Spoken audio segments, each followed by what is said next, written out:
ابتدا ہے رب جلیل کے ببرکت نام سے جو دلوں کے پیر خوب جانتا ہے، دیکھتی آنکھوں سنتے کانوں آپ کو میرا السلام علیکم۔ دوستو، آج ہم اس ویڈیو میں جس ملک کا ذکر کرنے جا رہے ہیں اس کا نام ہے بلغاریہ۔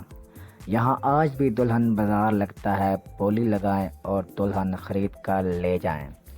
فیس بک کے بانی مارک زکربرگ کا تعلق اس سرزمین سے کیا ہے اور اس کا آفیشیل نام ریپبلک آف بلغاریہ ہے۔ بلغاریہ یورپی ممالک کے قریب ترین ممالک میں سے ایک ہے، لیکن آپ کو وہاں ایسا بالکل محسوس نہیں ہوگا۔ خوبصورت رہائشیں، ہوادار کھلا اسٹریٹ پلان، فن تعمیر، سرسبز پارک، سنی بیچ، سستے تفریحی مقامات اور ساحل سمندر اور زندگی کی ایک دلکش رفتار۔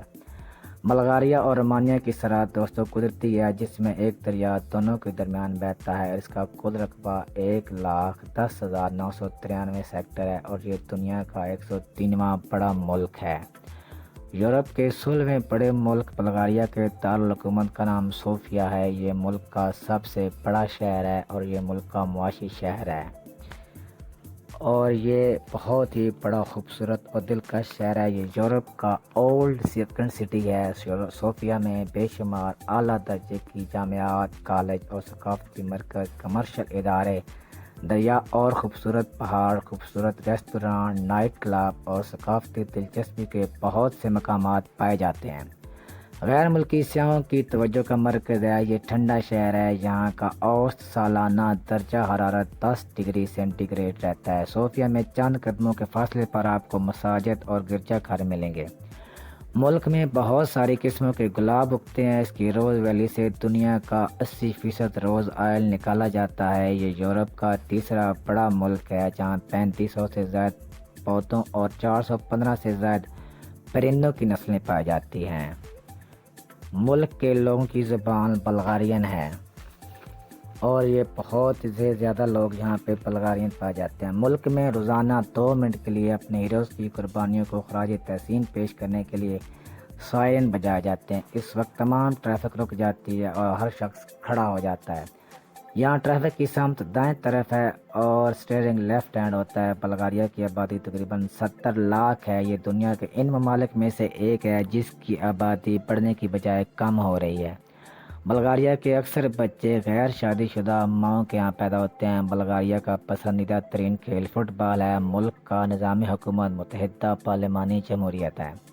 بلغاریہ کی مارکیٹ میں نئی نویلی دلہنیں چند $100 میں فروخت کے لیے پیش کی جاتی ہیں۔ روما کمیونٹی کے افراد بلغاریہ کی سب سے بڑی اقلیت میں شمار کیے جاتے ہیں، لیکن اس میں کمیونٹی کی خاص بات یہ ہے کہ ان کے یہاں ایک انوکھی رسم ہے۔ اس رسم کے تحت فیسٹیول میں دلہن فروخت کی جاتی ہے۔ یہ فیسٹیول 17 زاگو نام کے شہر میں منعقد کیا جاتا ہے اور اس میں تقریباً 18,000 کے قریب افراد شامل ہوتے ہیں۔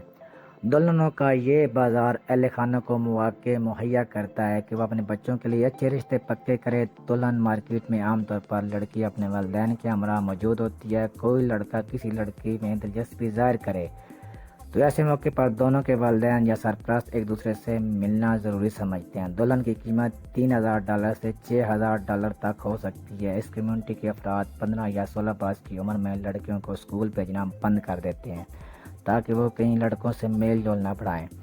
بلغاریہ کی فی کس آمدنی $21,800 ہے۔ سلطنت عثمانیہ کے دور میں شہری بے گھر لوگوں کے درختوں پر اپنی اضافی جیکٹ رکھ جاتے تھے اور ساتھ میں ایک پرچی رکھ دیتے تھے اور ساتھ لکھا ہوتا تھا جس کو ضرورت ہو وہ اتار کر پہن لیں۔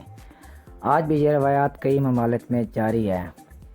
تو دوستو، جو یورپی یونین میں سب سے کم مزدور کی سیلری $600 وہ بلغاریہ میں ہی ہے۔ بلغاریہ نے 2007 میں یورپی یونین میں شمولیت اختیار کی تھی۔ یہ یورپ کے قدیم ترین ممالک میں سے ایک ہے۔ فیس بک کے بانی کا دادا مارکو بلغارین تھا جو 1940 میں ہجرت کر گیا تھا۔ اس ملک میں آج بھی کسی بھی شخص کا پہلا حرف اس کے دادا کے نام پر رکھا جاتا ہے، اس لیے اس کا نام مارک زکربرگ ہے۔ تو دوستو، یہ تھی آج کی ہماری ویڈیو۔ اگر آپ کو پسند آئے